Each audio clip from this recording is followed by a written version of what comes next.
Alright guys, Welcome back. so this anticipated part 4 of how to breed, I think we're gonna go over everything and go further with the part 4. You ready? I guess so. Okay, so we have, as you can see, these 3 different separations here, right? If you want more detail on how we actually built all of this and like made it so that we set it up, it's super simple and cheap. Just let us know. So as you can see, this is one of our cages. We have the dividers, 3 dividers, and then we have curtains that go open and closed, checklists, and basically every cage setup looks similar to this. There's 1 cage in each slot.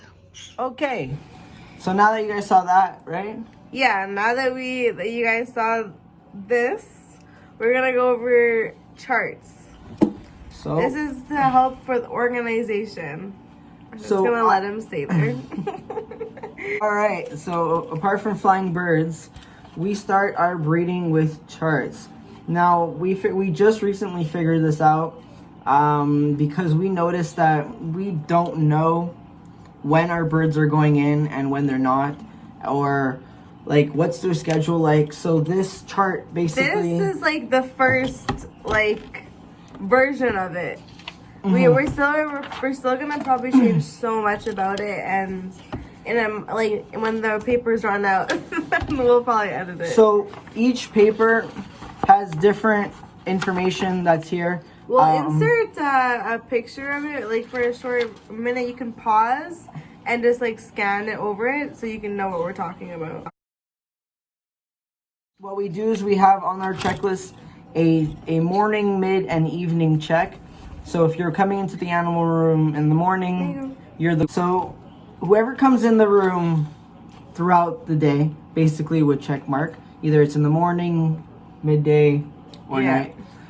We also have food, water, cage clean, and outdoor time. Basically just to keep us on track as well. So we know that we checked it on them in the morning. That means that we looked at the water, we looked at the food.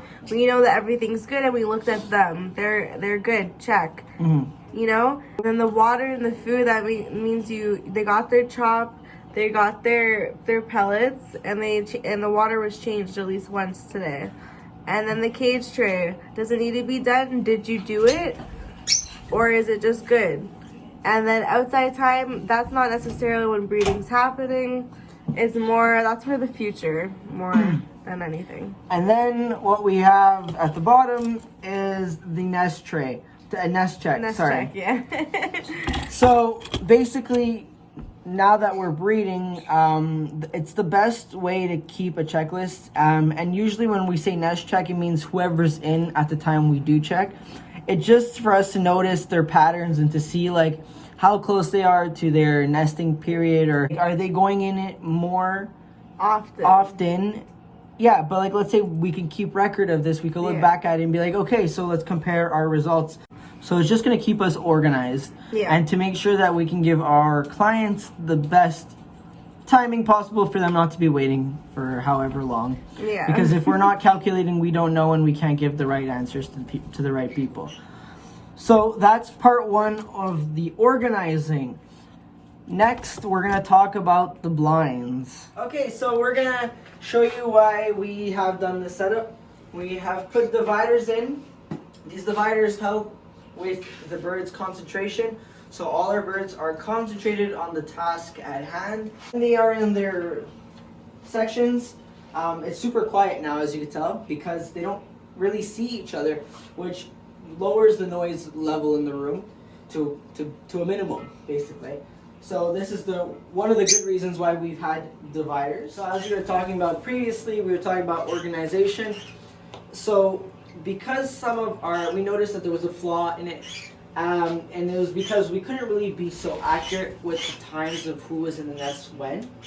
So I did some thinking, and I saw a couple of other people do some cameras, and I was like, okay, maybe let's put a camera in the nest. So I decided to go on Amazon and purchase myself a mini spy camera. So it expands this wire and it allows me to loop it around. So this is a live 24-hour feed that goes to my phone. So every time someone goes into the nest, I get notified. And with this notification, it allows me to monitor and track their progress. And every year, their progress is going to be compared to know where they are, as explained in the organization of the charts. Onwards, another camera that I could recommend is a Wish camera. And this camera is just a regular security camera. You'll see a lot of them if you search it up. So this camera shows a live feed of the nest boxes and the birds. So this is another thing that I've used to basically monitor like who's going in or who's in when I'm looking. And it's just to see like where I'm at. You know, I don't want to see the specific. I want to just look at the whole room and see how everyone's doing in the room. I check through that camera. It's super unique because I don't have to be in the room to see what's happening in the room. I can see this little monkey. Come on. I can see this little monkey just from that camera. They're usually up here, sitting up here, looking around. That's their day. They have a couple of perches. Okay, so what do you need to get yourself an actual baby? Alright, so this is a set of Lovebirds. We do not recommend this cage at all. We would prefer to put them in that type of cage. But we got them and we noticed that she had an egg inside of her, so we had to quickly throw something together. This is one of the pairs we got. Sorry, not pairs. We got Yoko, and this was her cage. So we quickly threw them in because we had to get a cage that we could put a nest box on. And also, this is a different type of nest box. This is one that we had to get because we went to the store. They didn't have the wooden ones anymore, so we tested this one out. It's a reusable one, and something cool about it is that if you lift, you get to see right into the box. So you can see that she has an egg there. And yeah, so you can quickly check in and then you just slide it back down and it's perfectly dark again. These holes, this is that like you could keep them actually closed, so it's even darker. But they have this curtain closed, so it's pretty dark for them, and they're happy with it. So that's one type of nest box. That's good for lovebirds. I like tweet-catlins. Like Graf can tell you more. I don't know much about the more smaller birds. They're not in the parrot family. More like a budgie. Anything like lovebird is smaller, I guess, right? Exactly. Yeah. Okay. So then this is the next. Well, that's not even the next size, actually. No. No, but this is for conures. Yes. There's a size even smaller than that, I'm pretty sure, though. Or it's just the size of the lovebirds, but it's the wooden one. So, yeah, this is the wooden one that we would have gotten for the lovebirds, but they only had the other one before. So this is for conures and anything that's around that size. Wow, we actually just overlooked the thing because we were like, hey, there might actually be 2 eggs in there. We don't even know. And we watched the video and there actually was 2 eggs, so another egg is born. So now look, we have to mark it off. So now, as you could tell, they haven't really been going in the nest. So we were like, okay, but then there was an egg. So this is perfect because if there's an egg on this day, there has to be an egg on this day. Yeah. Which means our following prediction would be that there'd be a baby on the 2nd, the 4th, and the 6th. Yeah. So that's our projected babies to be laid. And then we'll count. Maybe less, but. Yeah. And then we'll count 24 days from the day they were laid. Their phone died, so we're on the new one now. But just to finish off, another cool thing about the camera on the box lid is that now we're going to be able to tell, at least, we'll see how accurate we can get it, but at least for the first egg, we can tell that client exactly what time the egg was laid, and also we can keep them up to for the first baby too, and even after all the babies when they hatch, which will be super cool as well. Yeah. So what do you put inside your box? So now you have your box, you have your birds, you have your setup, you have your perches, everything. Now, really, how do you get to it? So in here, you can see, Raph will show you, there's aspen in here. There's also feathers and and maybe even some pieces of some toys, I guess. I don't know if they put toys in this, but you can see all of that, all types of stuff. They can even bring their paper from the bottom of their tray. Every single pair of birds we found is like, their nest is so unique, you know? To each pair is very unique. So don't freak out. Cool. It's cool to see what they do with it, honestly. Anyway, so inside you have your aspen. That's all you put. You put just enough to cover the bottom and like a little bit more, I would say. Yeah, don't put too much, but you should not see the bottom at least, and add just like a handful more, I would say, on top. And yeah, and then you're pretty much good to go. To get the best breeding, I think I've mentioned in part 3, part 2, you have to make sure that your schedule is on time. Because birds love to have a schedule. They love to go by the sunlight. So, when you first start breeding, you're going to want to make sure that they get they want to make sure that they go to bed early. Okay, so another advantage to having these curtains is that when every bird is going through different breeding times, some may want to go to bed earlier, some may need to go to bed later, and this means that we can't provide darkness for everyone, so these blackout curtains help limit the light without having to cover them. We have added covers just in case they needed more darkness. And just to clarify, these guys are closed up because they have eggs now. Right? So that's why they want complete darkness now, because they need to take care of their babies. They need to feel safe.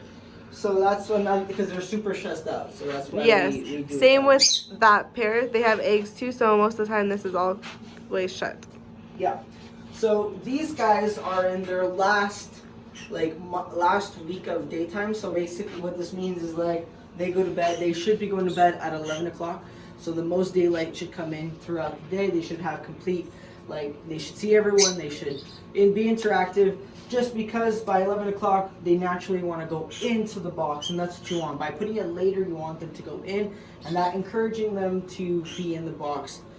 And over time, they will want to go in more and more closer to breeding times. So having these curtains, with having the checklist, with having the box and the camera, this allows us to really see what point we are, so we could control the curtains and control where they go to bed or what time they go to bed between 6, 7, 8, 9, and 10, 11, and sometimes 12 depending on your bird's schedule. And you gradually do that before breeding, so you start this process about 6 to 10 weeks before breeding and well into breeding, meaning that you cover them at 6 o'clock week 1, week 2, 7, week 3, week 3, 8, week 4, 9. Anyways, onwards it goes up until we're at the last weeks where it's the maximum daytime possible. And with these key steps, I think it's safe to say you could expect some eggs coming your way. And if you did like this video, I know it's super long, but we haven't seen a video so detailed online. And if you guys want more, let us know. And if you guys want updates, tell us to update you guys. We just wanted to quickly add, you might be thinking, hey, what if I don't want to do all of what you're doing? What if I just want to do the minimum? I want to spend the least amount of money. I want to just get some babies coming my way. We're going to be making a video, and it's going to be titled, sorry, there's a baby on the phone. It's going to be called, what's it going to be called? It's going to be called, so how to, get a breeding set up. And the cheapest. The minimum to the max. Something like that. The cheapest to the most expensive. Anyways, it'll be linked there when we... Do you know how to do that? Yes, I do. Okay. So it's going to be linked up there when it's out. Okay? Sorry, we're not professional YouTubers yet. Alright. Yeah, and that's all. Sorry for the bad quality in the end of the video. And we'll see you next time.